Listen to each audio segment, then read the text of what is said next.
you're thinking about joining this life eventually, or you wanted to live this life. You went from scrolling through EWTN and scrolling through seeing him on the screen to wanting to give up your life to live with him.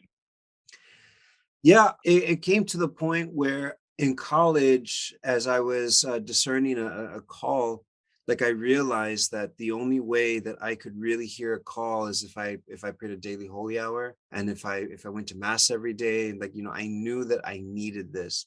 And so when I finally visited the friars, first of all, like you call up the friars and say, hey, I'd like to go visit. Like usually people are like, oh yes, please come. The friars are like, well, yeah, it's not gonna work out, when you want to come.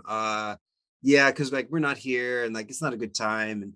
And so like I tried as I did to visit the friars, I couldn't get a time to visit them until after I graduated from college.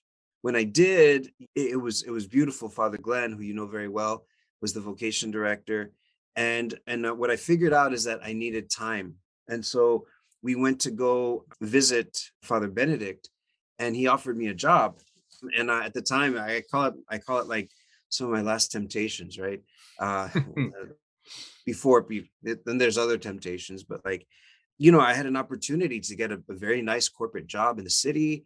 I thought to myself, I could really pay back some of my debt real quick.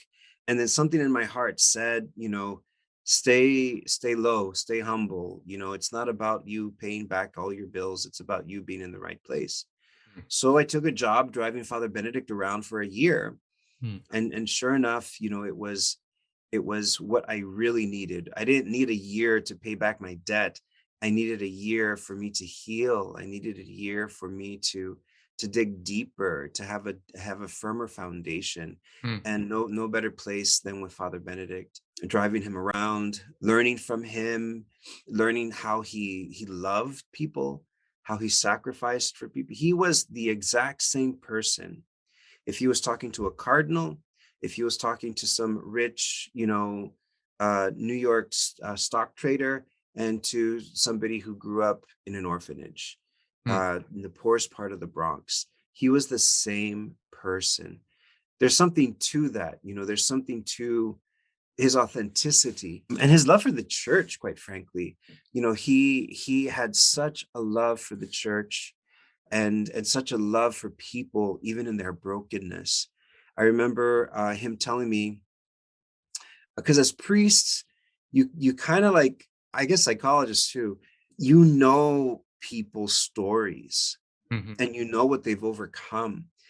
And so he took me to a nice suburban parish, and he said, well, all these people here, so and so was formerly a priest, so and so was formerly a nun, so and so, that lady, giving out communion, she used to be a prostitute.